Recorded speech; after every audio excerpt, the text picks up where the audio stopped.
Well, hey, welcome back in to another edition of Making the Leap. Glad to have you here today, coming off of last week's first live show. How do you think that went? I loved it. I loved everything about how it was put together, the decorations. I was sad I missed out on a cookie, but the turnout, the people, and the variety of people that were there talking to, loved that. Yeah, so I should tell people, if they don't listen to this, or if they don't watch the show, if they only listen. Right. I don't think I know this as we talk. Where can people go watch it? Well, I know they've been talking about YouTube. That's actually a really great question. There's a whole team of people that work very hard to make a video for this thing, know. and I don't think I know exactly where to tell people to watch it. I'll get notes, and we'll find out. But anyway, we record this thing on video every week, right? And we had a nice crowd turn out here at the Herzog Foundation headquarters last week, and telling stories. What I'd hoped was exactly what occurred, and that was different slices of people's lives sharing their own personal testimony about why they came to Christian education. It was perfect. Everything from a 10-year-old to a board member on a Christian school and everybody in between. Just like I said, that variety.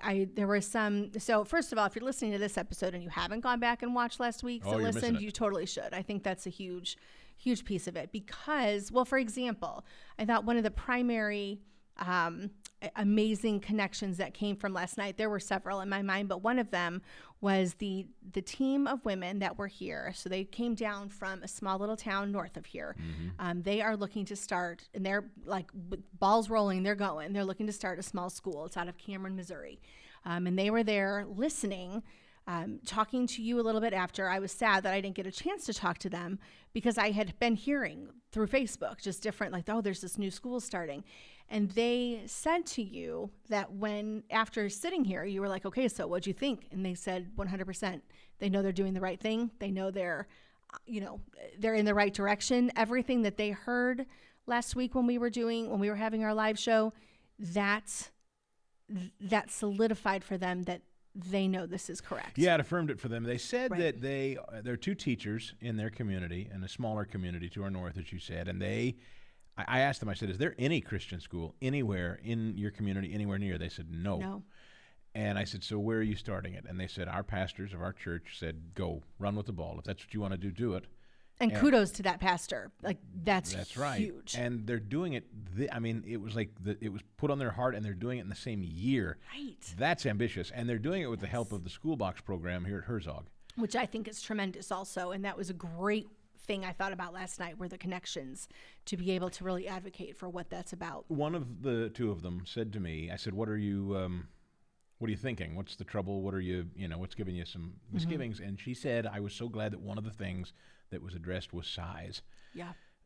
She said, I have had more than a few people show interest in what we're trying to do, but say, oh, I don't know, that sounds way too small. Mm-hmm. Why don't you let me know when there are more numbers, and then we'll jump in. That seems to be a pretty consistent theme, and I'll admit, as we talked about ourselves in our own story, what is it? What is the hang-up about numbers? Why do we assume that it's not going to be a quality education experience unless there's a sea of children? I think so much of it is just a shift in your thinking, in your mindset.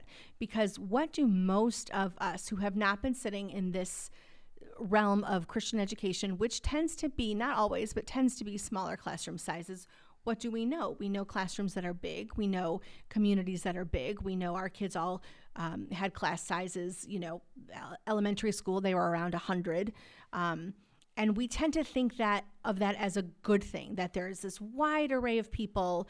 If you can't make friends with this little group, you can go over and make friends with this group, and so on. Or if you're a teacher, like, well, that was a rough class, but they're going to move on. I mean, I had that mentality. They're going to move on, and my next hour is going to come in, and I'm going to talk to them. So it provides. So it's about us. It's our preconceived 100%. Notions, our hang-ups. Yep. It's what we remember. Well, that's what I that's really what I think a lot of it is that it's not what we know necessarily, so we hesitate. And we did when we were going to put Anna, our daughter, in to a place with 10 students total, ranging from 6th grade to 10th grade. That's a big deal. And then I think you get into all the I'll call them mainstream questions. I'm not sure that that's the right word.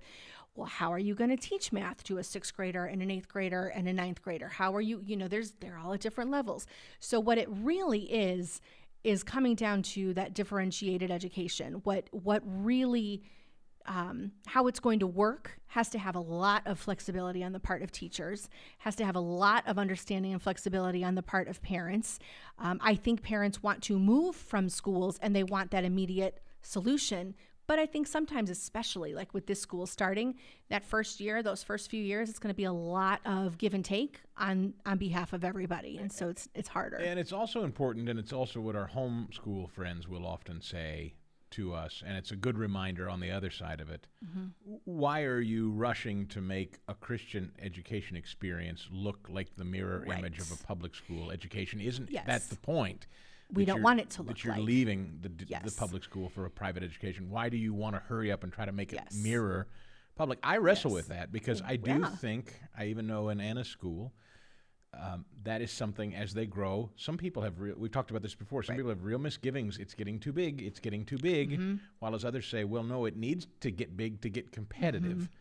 I think that probably turns off a lot of people who say, I don't want it to get too big. I don't want a giant football stadium full of kids that looks exactly like our public high school.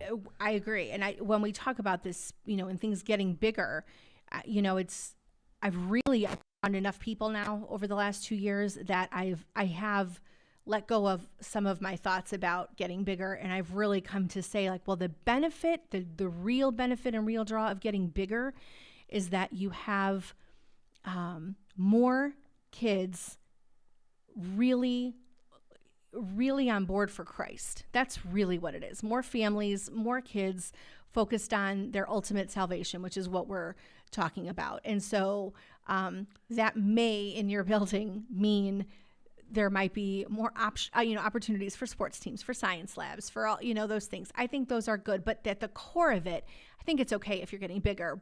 But that is what homeschool proponents say a lot, is we're doing this so that we're not sitting in that school, quote unquote, place. We also know that it gives a tremendous opportunity for ministry, and we've seen it with our own daughter. Not that, I don't want to be those obnoxious parents that are constantly bragging on their daughter, but I must say that ours has really impressed me, that she has felt comfortable enough as her school grows, and some come in from the outside that maybe don't have a heart for it. She feels comfortable now articulating why she does, and when she's asked questions, she can confidently talk about it. That, as I said, that's probably on the show one of the most powerful last week. It's moments. Yeah. What was your favorite part of the show last week? Probably when we had. I bet it's the same thing we were both talking about last night on the way home. Which we did, right? When we were leaving, when we were leaving the event last week, we just kept like talk. Having those 3 little kids in the front sharing their experience, like that's the part that I'll tear up over my own daughter, but like I was a little teary over the 3 of them, because they were able to sit there, number one, for an hour, and polite, well-mannered, respectful. That's hard. That's hard to ask them to do, but they're now in a school that is very small. It is a kind of an additional campus to the school that we have our daughter in, and it is in its first year. And I know there have been, different kind of adjustments and things, but talking to that family, the kids were so stinking cute, and identifying and pinpointing what they liked about their school specifically. I know we'll probably talk about some of that, but then to hear both of their parents come in with confident, heartfelt, genuine appreciation, and I think gratefulness for this opportunity that they're working for it. It's not like they're not just utilizing a scholarship and sending their kids and whatever. I think they're fully invested in what is important. So hearing that from all of them, I think we heard from all 4 of the 5 family members, from the mom, the dad, to the 3rd grader. And that is so reaffirming to hear, because it's when, one of them, I think it was the 5th grader, talked about she felt better because she was learning with pen and paper. And that's, as a former language arts teacher, as someone who likes to write, I'm always saying, write it down. It's so much better for your brain. To have a little kid articulate that and identify it as a 10-year-old and be like, I know that that's better. That's huge. Yeah, it was cool to see somebody brand new in elementary school to it, see a graduate who we've interviewed here before, talk about her ministry afterward. Going back, one of my favorite stories was Maddie, who was one of our guests from a couple of episodes ago, made the point that she still calls on her Christian school teachers to this day to have coffee and counsel. And I kind of joked about it, but I'm kind of serious. Yeah. I have fond memories of my high school experience, but I never called up one of the teachers for coffee.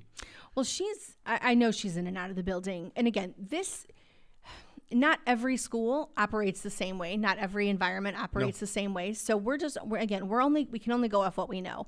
But some are 2 or 3 day a week schools, right? Right. So everything is different. But where what she's talking about when she's in and out, I think she's formed those relationships well enough, and that can't be one-sided. That has to come from the administration, the teachers, the students. They all have to want it and be invested in that.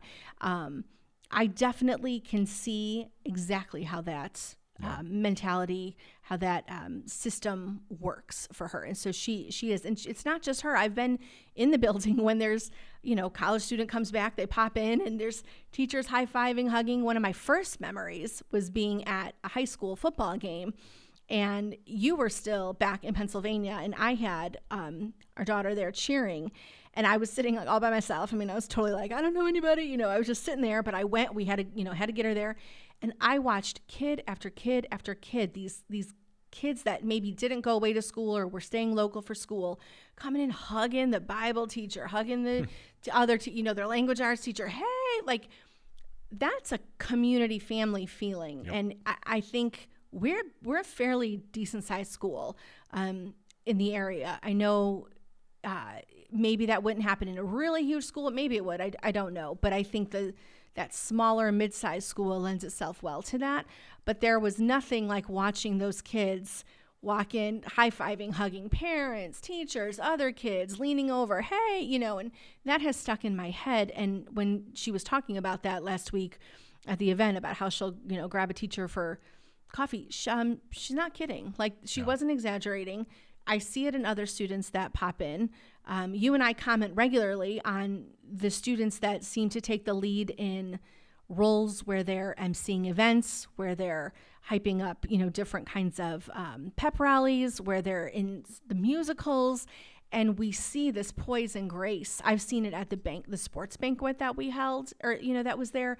And random 8th graders, freshmen, just taking the microphone and praying over the people that are there, openly giving accolades to the people around them for what they've learned from them over the years. That's the benefit of what we've seen. I think what you're saying, or what I hear you saying, and what I think is true about most, I hope, Christian school education experiences is that when kids speak publicly, and that's something that, it's what I do for a living, and I am always very interested to see young people who are good at it or have a natural gift for it when they're poised, when they stand up and they'll speak in front of a large crowd. That's intimidating as heck for adults, never mind being a kid. It was intimidating for me, and I loved it as a kid, but it was scary because as a kid, I had to muscle through the intimidation factor of it. I had to muscle through it. If kids snickered or teased or joked or whatever, I had to love speaking in front of them more than hearing the snickering. But I get the sense, maybe this is not always true, and I'm not suggesting that every Christian school kid is an angel, right? But I get the sense that most of the time when these kids want to stand up and give their testimony or read or speak, it's an affirming environment. That's my impression. I don't know if you share it, but I get the sense that the staff, the teachers, and other kids hold one another responsible. Hey, he's speaking, she's speaking. Be respectful, listen, affirm, and it instantly builds a character in these kids, and you can see it. The poise they have when addressing other adults and speaking in front of people. And again, just versus sort of this, I don't know, mob mentality where, so-and-so stand up and speak, and the whole class is mocking or laughing or whatever and distracting. It's a different vibe. It's a different environment. It is. Not to get sidetracked. It is. No, but it's worth it because I think, again, when people are hesitant about places that are smaller, that might be a benefit, something they haven't thought about. When you're like those little kids we were talking about last week, when you're one of 4 students in a classroom, I think you gain skills that you would not have. You really can't. I mean, you can be quiet, but you can't be. I mean, I had those kids in my classroom all the time that didn't have to say a word if they didn't want to. It worked because there were 25, 30 kids in my room. And if they weren't going to speak, I had a lot of other people. When you've got 4 in a room, there's probably some ways that you really just can't avoid that. How about the 8-year-old, the sibling, who said that, and again, it was just telling, no prompting, no rehearsal, didn't know what they were going to say, just asked them. And her observation was, in public school, she was moved around a lot. What I heard her saying was constant distractions, constantly dealing with chatty discipline, rather than focusing on me learning something. Yes, which, it still happens everywhere. Of course. I think Anna has actually been like, I got moved, but you have that. Again, and Anna actually has spoken to that before. It was frustrating to her at first because the classes were smaller and she was noticed a whole lot more than I think she was noticed before. And that actually, I think now plays to her benefit. I think for all kids, that plays to their benefit. They're no longer one of max 25, 30. Right now they're 15 kids, 4 kids, 10 kids. And that teacher has eyes on them. And not just in a disciplinary way, but in a, rise up a little bit, do better, that kind of thing. But I think for a little kid to notice, oh, it's peaceful in my classroom. I'm not shifting all over the time. That was peaceful, calm. We hear that from parents. We heard that testimony last night. They notice a calmness. Yes. A lack of stress. Yes. There's a peacefulness, not an anxiety. Well, and again, every school is different. So the ones that I think we were talking about a lot last night probably do less with computer screens. I think there's a time and a place for all that. But all day long, sitting on a screen is not okay. That has definitely been removed out of where we have our daughter, where a lot of these kids were talking about last night. Not that they don't use them. I mean, we're still checking Google Classroom and we're still doing things, but it's not to that extent to where I think it just kind of, I keep saying, like, it fries their brains, and then they don't know. They've checked out a little bit. Then they're frustrated when they come home. The dad mentioned that there wasn't that mental drop when they get home. I'm sure they're tired after a long day. I actually had the opportunity a couple weeks ago to be subbing, helping out with some stuff, and at a, that small school. And when you were asking me about the parents that are hesitant about the small school, the small numbers, call me when it gets bigger. I was watching pre-K through 5th grade run around playing these hilarious made-up games in this small space. They didn't have a big jungle gym. They didn't have a big thing to run around. It was literally like a paved porch area and a grassy side off the building. And they had, I'm not exaggerating, like a jump rope, a plastic bat. They were picking dandelions, and they were, I don't know, I'm going to guess maybe there were like 16, 17 kids out there. And the majority of them were on the younger side, running around. And those 5th graders, the 5th grader, the 3rd grader, they're all together and they're forming that connection. And that is where I see kind of that culture of our 8th graders are going to be led by our seniors. Our 2nd graders are going to be led by the 5th graders and 6th graders. Hopefully that culture is there to foster that. And How was that, awesome. By the way? You're subbing, because you come from public school education and background, you've taught kindergarten. I taught preschool, so I did some preschool ages, and then I did mainly 7th grade was my big grade. But I don't know that I've ever heard you tell the story of subbing in a Christian environment, particularly a startup one. No, I haven't yet. No, I wasn't. And it was a different situation because they had some testing type stuff that they were going through. So it was actually super interesting and eye opening because, for example, I just had a couple of kids with me for the morning, and I was sitting in their little library area that they have, and again, it's not all the bells and whistles, right? So it's just this little classroom, bunches of books, bookshelves everywhere. Things are labeled with Post-it notes. It's not fancy. Is it sad? Is it pitiable? No. Do you feel sorry for them? No, I didn't at all. In fact, what I loved was, when they finished, we finished everything, the protocol was we kind of had to wait till everybody was done. But then there were, comfy little cushions, and they had the option to keep putting books, grabbing books to read. They were doing some coloring, and they were talking about what they did last night, and family movie night is this weekend, and, all this thing. And I'm looking around the room. I'm like, there are plenty of, you don't need a giant library with the latest technology and innovation. This was fine. This room with the hundreds of books that were in there, totally fine. The principal said that to me. She's like, parents come in here and they're like, oh, it does look like a school. And I think that's what a lot of people want. They want it to look like a school, but again, they want the different values it's that attached to it. It doesn't look like we know. Right. It doesn't look like right. we know. There's so the library kids, isn't this huge cavernous room. No, it's a little room, but there's still time. The playground is a little spot next to the building, and it's going to be okay right now. And in some ways, I think showing the kids you don't have to have grandiose crazy for everything makes them a little bit more appreciative. It was a neat experience. The other thing that I noticed, they all met together before the day started, and they did the pledge to the Bible. They did the Christian pledge. They did the Pledge of Allegiance. And the little boy that was there last week in that front row, who didn't speak at that event that we had, he did speak when I was there for the subbing, and he led in the pledge, led in the 3 pledges, and then prayed over everybody there. He's, I think 7, I'm going to say 6 or 7. Wow. And I wanted to ask him about that, and then I had forgotten when we had all that, but to watch these, it's a little guy. I just had a friend with me today, and she was like, let's pray. And I said, well, how about you? Because I'm not so great at the out loud in front of, and she's like, she was so funny. She's like, okay.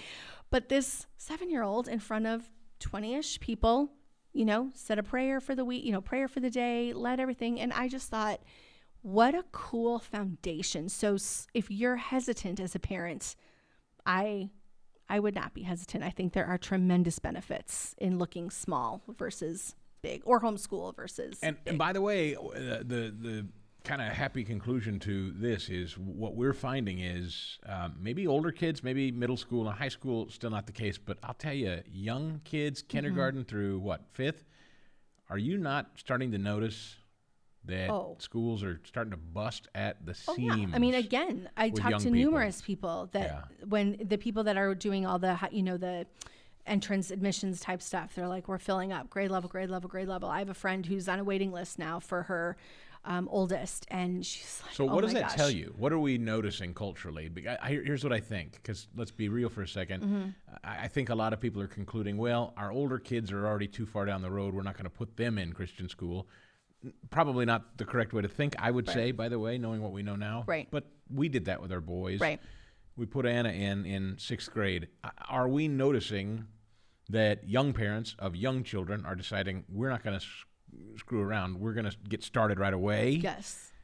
But parents with older kids are still kind of making the decision to hold off. I think they are. Is that what you're reading? I think so. But the caveat there is middle school. I think they're hesitant more on the high school end, and they're like, well, maybe we could, kind of how we did, right? Well, we'll get through. Middle school seems to be, and I'm blessed after having taught it, I get it. They're like, I don't think I want to do that. So it's that 4th, 5th, 6th grade. I mean, 4th grade, it's not middle school, but making that transition. Well, is it better if we do 5th grade, then she's ready for middle school, or he's ready for middle school? Or do we try a year of public middle school, see how it goes, and then switch? So that 6th, 7th grade, that 4th, 5th, that window there, yep. I think that's a tough one. And, I'm switching subjects too. I don't think I know we haven't talked about this yet either. The other thing I got to do recently was go on a field trip with all the 8th graders. I got to be a chaperone for the 8th grade kids. And we went to the zoo, looking at the zoo from a biblical worldview point of view, talking about, before we even went to the zoo, everybody 6th, 7th, and 8th grade was all together, and they were talking about creationism and talking about using, all the Bible verses, where God, on day 1, day 2, day 3, and kind of did that refresher. I think, the kids, a lot of it, they know that already, but they're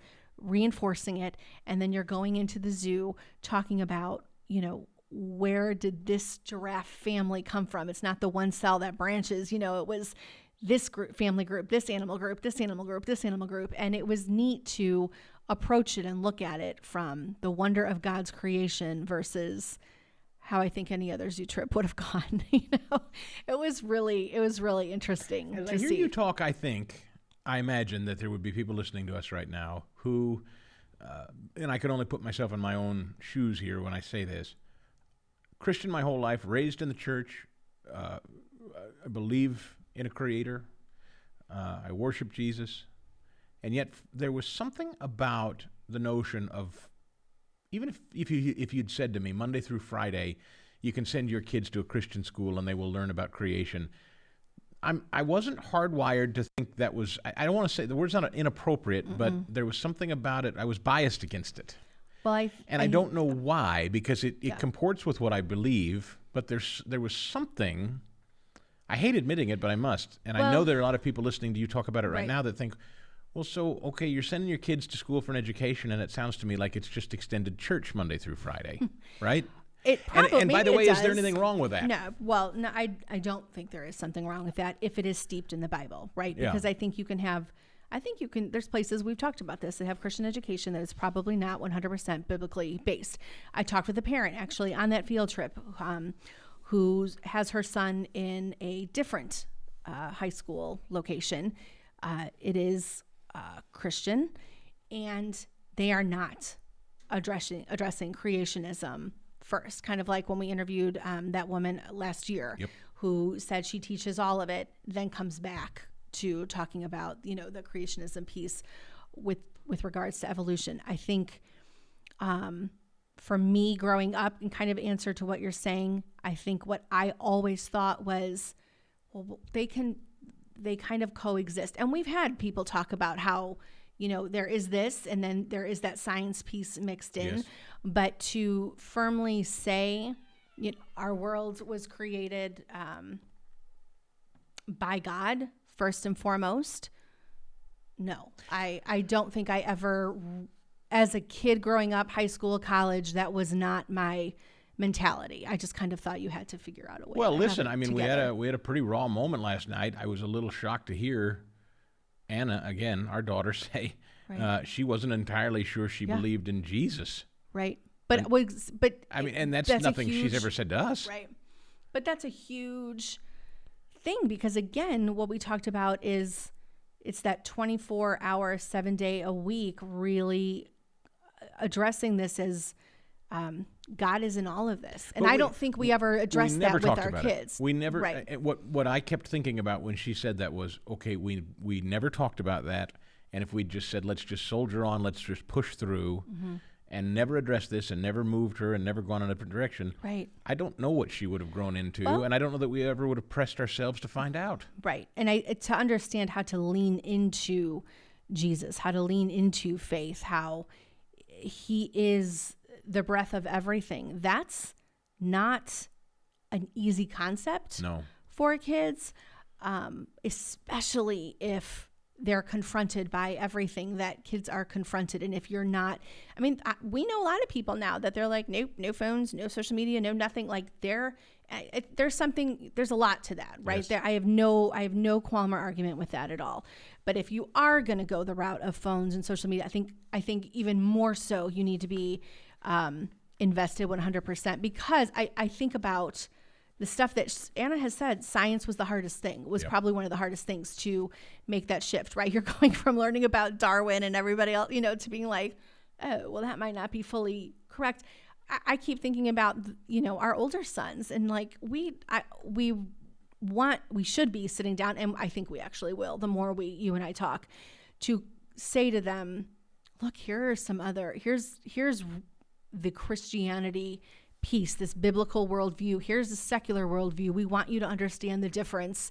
We do believe this, and it's going to be probably a journey for you to kind of undo some of what you know. I think they know things from a political point of view as well, that not necessarily always a Christian point of view. Right. There's a difference. And there is a difference. And so I think there is something about that too.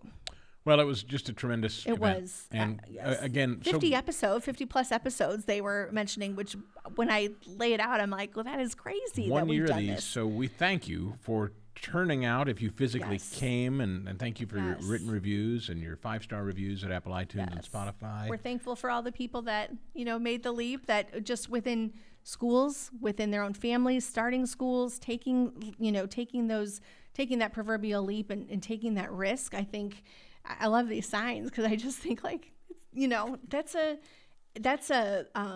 a cool badge, I think, to be wearing because we're talking about the kingdom of God. That's really what it all boils down to. And I think we are making tremendous leaps in a million different ways by doing this. It's pretty cool. It was fun. So thanks for coming last week.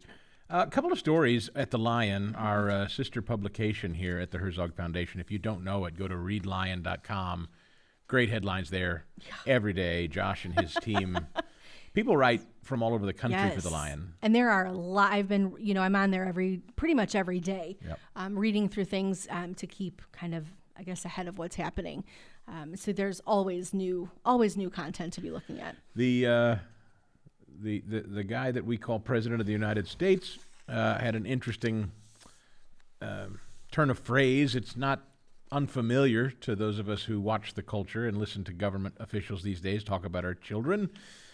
Reading this from John Ransom at The Lion.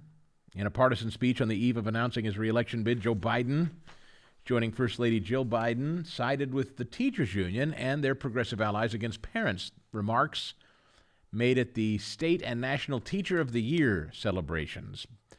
Biden's framing of the debate on public schools and teachers unions against parents will likely be a major theme next year. I sure hope so. Oh, when I read that, I was like, bring it. Yeah. Let's go. Parents and educators, said Jill Biden. Parents and educators are partners, and we together know what our students need, and parents can't always do that alone. Parents don't want to do that alone. Yeah, I highlighted that. I have that underlined with a big fat question mark. Parents don't want to do it alone. Yeah, and you know what?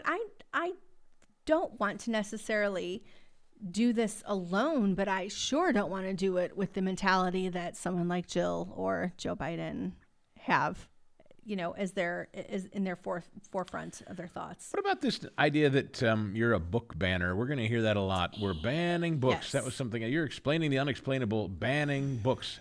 He launched his re-election campaign video last week, and that was one of the first things he said. We live in a time where we're banning books. So you're Hitler, I guess. I take such issue with this because I do see a lot of former colleagues posting about banning books, that kind of thing.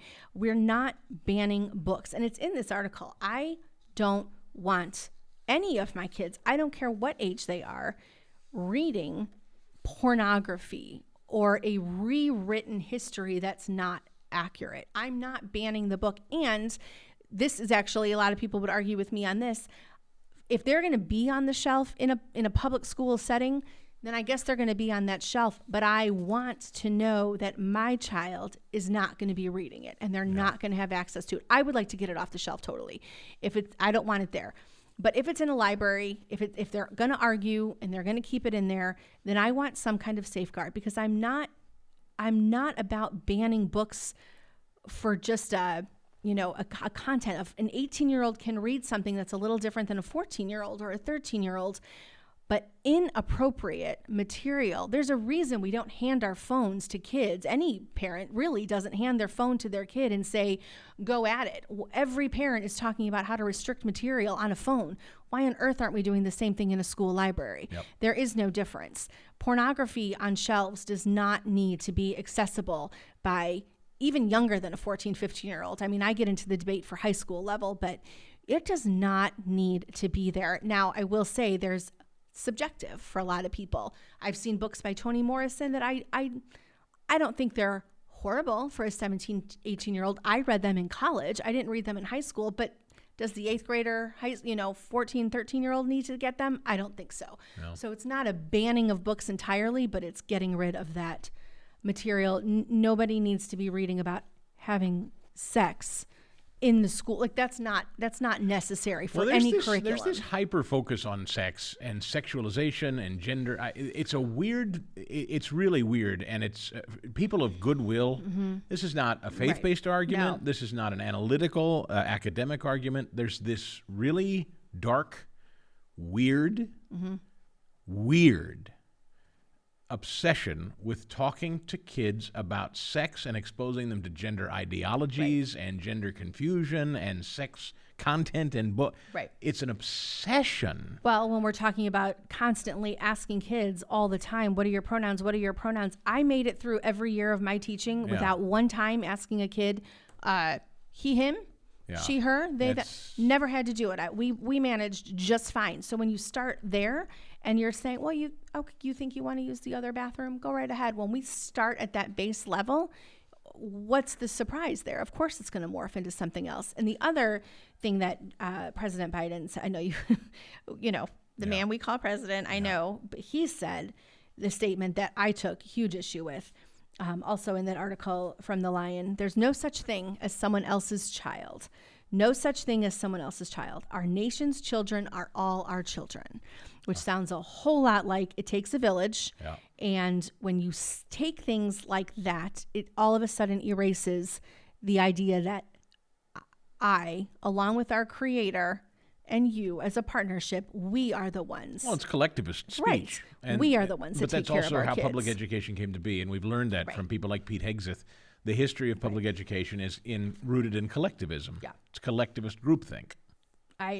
It's not to celebrate the individual. So. Well, and then he also went and accused conservative leaders of attacking the core of the Democratic Party today, which is the LGBTQ students and their teacher allies. The core. That's what, yes. He accused conservative leaders of attacking the core of the Democratic Party. His statement very specifically says, but across the country of late, from some of our friends on the extreme right, LGBTQ students and teachers are under attack from hateful laws. So he's referring to the word our core? That was the statement that was written in the article itself. So if you look on that last page, after taking credit for the increase... Attacking the core of the Democrat Party today. Yeah.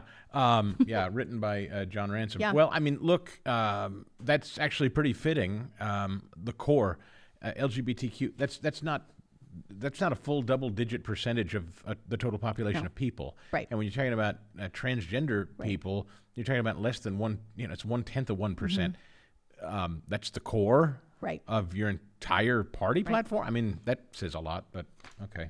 Anyway, another piece at the Lion from Cedron, I think it's how you pronounce it, I hope. I guess we'll learn. Cedron Sullivan. Kansas public school teacher, yes, your children are being indoctrinated. I am pretty amazed at this piece. I don't know about you. That's an opinion piece. I like that it was. But would you have written it as a public school teacher employed by a public school district? Would you have written this? No, because I was reading through it and I thought, well, wow. This is dated April 21st if you want to go find it. But the first paragraph is telling, I can no longer stay silent about the state of our schools. Like that is within the first two lines of the article. Shawnee Mission School District in Kansas, Shawnee Mission School District for 15 years, says this person, as an English teacher, and I can't stay silent. We're hearing this a lot from public school teachers, and I get this question a lot.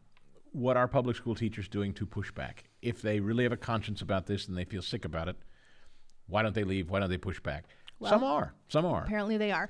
Well, and just when you're skimming through too, 3 teacher coaches, she said, left in March, and then in one day 4 more teachers said they are contemplating leaving the profession. I actually also just saw another former colleague of mine. I didn't realize this, she's probably only a year older than me. She's also retiring at the end of this year. And I know, doing the math, I technically would not be in that space to retire, but I know that she is someone that I taught with, and she is leaving. Yeah, you'd still be, if you were in I would still be in for about another 4 years, I think, 4 to 5 years. People taking early retirement, getting out when they can. Mm-hmm. Now, I don't know how she worked it. I'm sure summer school things add up. I don't know the whole deal, but I know she could be in longer. She's a phenomenal teacher. I'd love to find out more details, but she is leaving. But this article coming out of this teacher from Shawnee Mission, which is in Kansas for those people who aren't familiar with the area. There is repeated white shaming and a preoccupation with white people as the oppressor, including staff field trips with a focus on systemic racism. Little different than your field trip to the zoo. 100%. Yes. And very different from the trainings and things that I went through.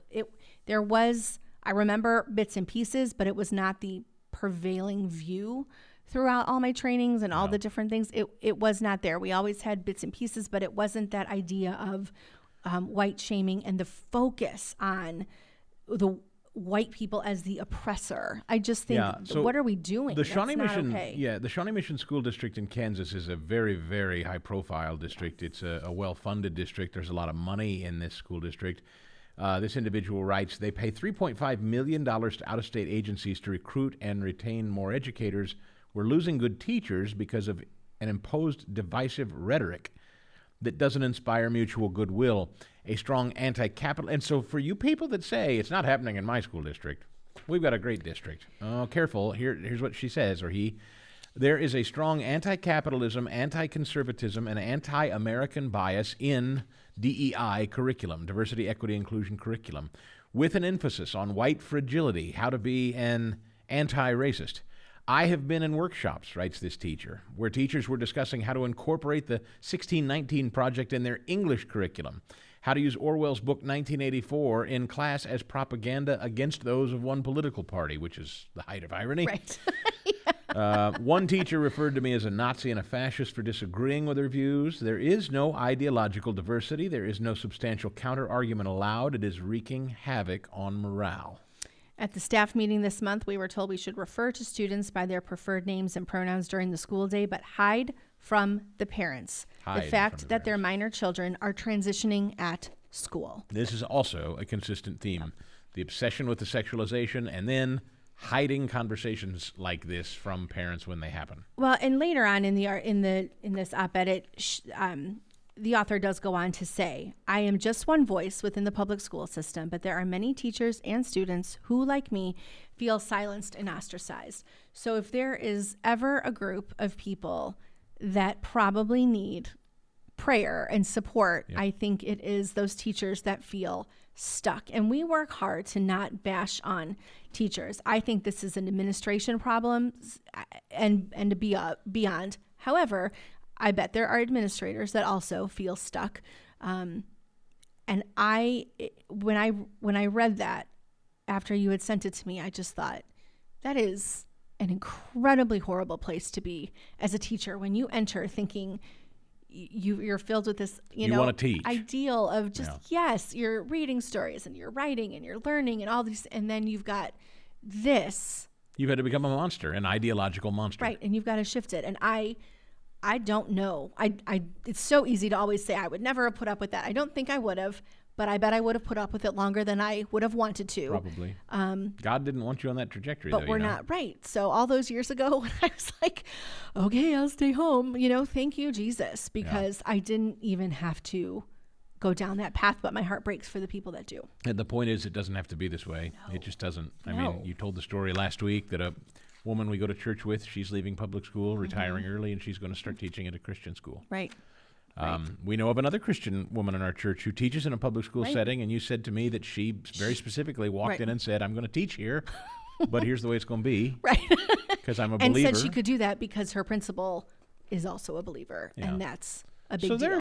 There are good people who are doing their best, but it does play into the salt and light argument, which I'm okay with for adults. I am not okay with putting a third grader, fourth grader in the place of being salt and light on a daily basis in this kind of environment. Yeah, and we're not in a live and let live arena anymore. Well, not when our president is basically planning to make this a core piece of the next election cycle, and I want him to. I bring it because I think there's so many people that are ready and that are already standing up, and I think I picked a bad time for it. Based on the room full of people we had last week, and the people that are listening to this show, and the anecdotal evidence that we see that Christian schools are just busting at the seams, I think it's a war they will lose if they want to continue. Well, here's another, we've got our education freedom. Hashtag education freedom. All the time. I mean, this is we what continue to advocate for that too.